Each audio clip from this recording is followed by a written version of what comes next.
guys, it's been a long time coming, but I'm proud to announce that my hands are finally registered with the International Registry of Lethal Hands. This is the only place where your God-given gifts of danger can get the recognition that they truly deserve. Now you might be thinking, why on earth would anybody need to register their hands as lethal? Let me break it down for you.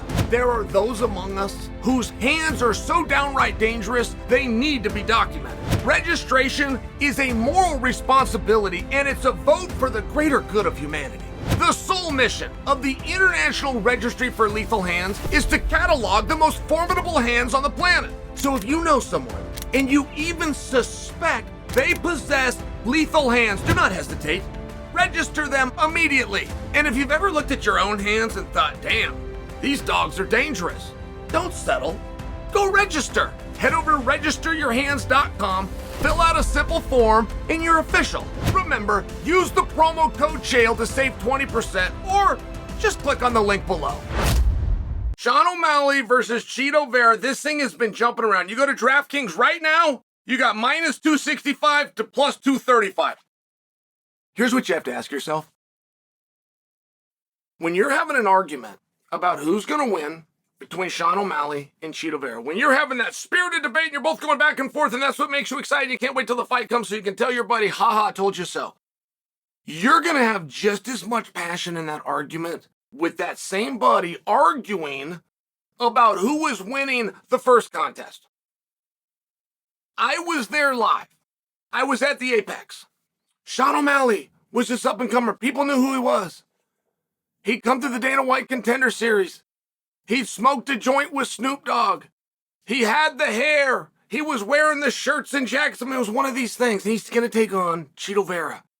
And Chito Vera, and this is off the top of my head, but he was 4-2 at the time. It could have been 2-4 at the time. It was one of these spots. And by the way, those couple of guys that had got the jump on Chito had already been released from the UFC. Like, if you really stared at Chito's record at that time, it was a little bit confusing what he was still doing here. I mean, it's important that you tell the story that way, though, accurately, so you can really understand that night. Now, there's a reason that fight hasn't been revisited. So you have these two guys, they go out and compete. Chito Vera got his hand raised. They both keep fighting. They both stay active. Neither one of them goes out with injury. Neither one of them goes out with illness, goes out with suspension. They're competing. They're going through training camps. But one guy becomes #1 contender and fights for the belt. The other guy in Chito becomes a main eventer and fights victoriously over 4 former world champions. Imagine that, though, if you're Chito. You have beaten world champions. You just didn't beat them at the right time. You didn't beat them the night they had the world title. I'm talking about Chito versus Dominic Cruz. I mean, what an incredible win. Dominic Cruz, future Hall of Famer. Chito Vera, a guy that they could have released 2 years before. I mean, it's a really interesting thing. And when you watch Chito Vera, you are watching a gritty, dirty street fighter. Period. When you watch him walk to the ring, he walks to the ring like a street fighter would. The same thing as if he was going out behind the track at 3 o'clock after school. But you can feel it. O'Malley, you're dealing with a technician.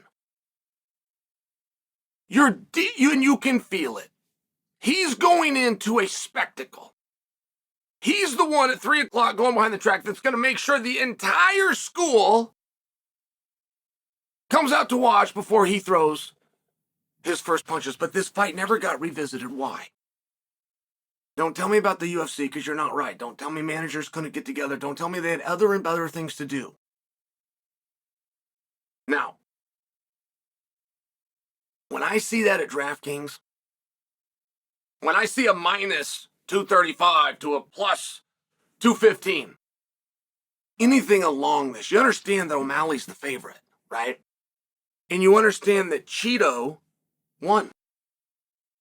The fight where they fought that was a surprise when Chito could have been released from the organization based on his accolades to that point. And O'Malley had already come through the Contender Series and had the cameo with Snoop Dogg and on his way to the top. O'Malley lost that fight to Chito. So it's even more interesting to understand that their trajectories and they just keep on moving through life. But it was O'Malley who, in fact, got the opportunity and got the belt before Cheeto. It's a very interesting thing. So the guys over at DraftKings say that O'Malley's the favorite. So the guys over at DraftKings must be saying, based on looking at two guys at the same weight class doing the same thing under the same rules, that Cheeto was getting the best of him. Is that what you saw? Is that how you remember it? Now, that is officially a victory for Cheeto Vera. I am aware, so you don't think you have to correct me, that the Sugar State Athletic Commission took a look at it and moved it to a no contest. But this will be done over the watchful eye of the Florida State Athletic Commission, and the Sugar State Athletic Commission will have to live with the results. So knowing that these guys already competed, and we understand that O'Malley had an injury, and that changes things, doesn't it? I cannot help but think that the person that set the very line I'm discussing at DraftKings looked at that and says, well, things are different because it was an injury. I've seen that happen. You guys want to know a great example? Anderson Silva versus Chris Weidman, part 1. Anderson Silva sustained an injury. And there was something about the injury that changed the fight. And I realized it was the second time when we had the fracture. But think about Weidman versus Silva in part 1. Anderson's doing what people said he was being cocky, he's being arrogant. He wasn't. He was trying to set Weidman up. He drops his hands and he goes into a little bit of emotion, trying to get Weidman to pause so he can come with his own offense. But it was within that Weidman caught him. When he caught him, it was like a backhand. And just so many people were so quick to say that scenario couldn't happen again, of which you could be right, but they'd already fought 7.5 minutes, and Weidman won all 7.5 of those minutes. But the next time they fought, DraftKings had Anderson as a 2-1 favorite. Well, isn't that interesting? Because that's probably how you remember it as well. There is something about that finish that negates in the viewer's mind the previous body of work. I come from an amateur wrestling background. I can't even tell you how many times I've seen a wrestling match where a guy gets pinned. Supposedly the most dominant thing you can do to somebody, put them down, get both of their shoulders on the mat, have the referee smack the mat, but in the viewer's mind, it's not, he got caught. To have the most dominant thing done to you, a lot of time the viewer will go, I need to see that again. He just got caught. And there was something about, because of the injury sustained by O'Malley, that we were happy to act as though it didn't happen. Over at DraftKings, not just acting like it didn't happen, completely changing what happened to the point that when they're going to rematch, O'Malley is now the favorite and not the dog. I just think that's surprising. I think it's very surprising. I think it's very telling when two guys go into the ring to compete. Who wants it? Who wants to be there more? Sometimes you can't control that because you need it more. You need that paycheck more. You need that opportunity more.